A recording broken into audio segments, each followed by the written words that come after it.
एक टिप्पणी आपकी, उसके बाद में पॉलिटिकल एनालिस्ट। बड़ी बात साहब भी जुड़ गए। सर आपका भी बहुत बहुत स्वागत। राधेश्याम उपाध्याय जी, एक टिप्पणी आपकी, उसके बाद में पॉलिटिकल एनालिस्ट।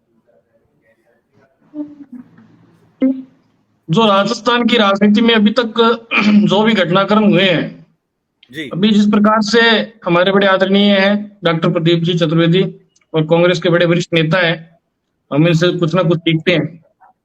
इन्होंने बड़ी अच्छी बात की कि सचिन पायलट को बहुत कम उम्र में बहुत कुछ मिल गया और बहुत ही भाग्यशाली आदमी है। बिल्कुल इसमें कोई दो राय नहीं है। ये बिल्कुल एक अच्छी बात है कि उनको बहुत कम उम्र में बहुत कुछ मिला। और जिस प्रकार से गहलोत साहब का एक बयान था कि रगड़ाई करवानी पड़ती है, वो भी बात ठीक थी कि उनको अपनी उम्र से पहले बहुत कुछ मिल गया।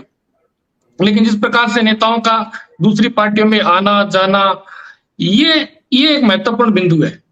ये इसलिए महत्वपूर्ण बिंदु है कि पार्टी कार्यकर्ताओं की है, नेताओं की पार्टी नहीं है। अगर आपकी स्वार्थ सिद्धि यहाँ पूरी नहीं होगी तो वो दूसरी पार्टी में जाएगा, और जिसकी स्वार्थ सिद्धि पूरी होती है वो तब तक पार्टी को अपनी कर्म भूमि भी मानता है। कोई कहता है पार्टी मेरी माँ है। मैंने बहुत सारे ऐसे नेताओं के भाषण सुने हैं जो कहते हैं पार्टी हमारी माँ है, और थोड़े दिनों बाद में अगर उनकी स्वार्थ सिद्धि पूर्ण होती है वो माँ बदल देते हैं।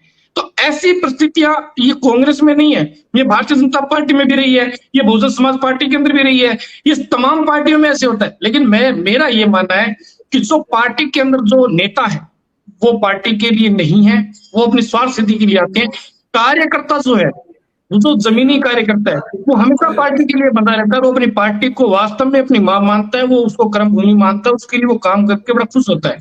और वही कार्यकर्ता अपने नेताओं के लिए लड़ता है, लेकिन नेता अपने कार्यकर्ता के लिए कभी नहीं लड़ता। दूसरी बात कि राजस्थान के अंदर अगर ये जो पाला बदलने का खेल चल रहा है, ये आज का नहीं है, बहुत पुराना है, सदियों से चलता आ रहा है। सबसे भारत के अंदर पार्टियां स्थापित हुई है। लेकिन आज अपने बात करें कि राजस्थान के अंदर ये जो पाला बदलने वाले नेता लोग हैं, आखिर इनकी ऐसी क्या इच्छाएं रह गई जो पूरी नहीं हो पा रही है? आखिर ऐसा उनका क्या उद्देश्य था जो उन्होंने 5 साल राज किया और उस राज के दौरान वो इच्छाएं पूरी नहीं हुई?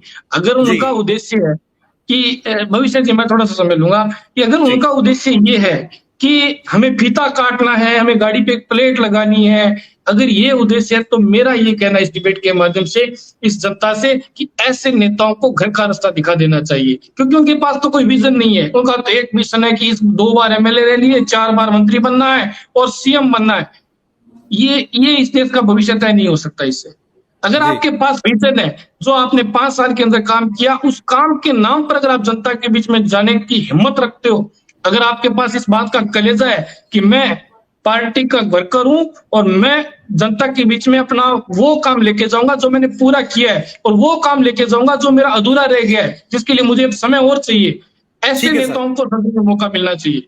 ठीक है, आप ये कह रहे हैं ऐसे नेताओं को तो घर बैठा देना चाहिए, लेकिन फीता कटवाने और नेम प्लेट लगवाने के लिए तो मुझे लग रहा है बीजेपी तैयार बैठी है। उसके पीछे क्या है वो मैं बाद में आऊंगा उस पर। लेकिन प्रदीप जी, एक सवाल खड़ा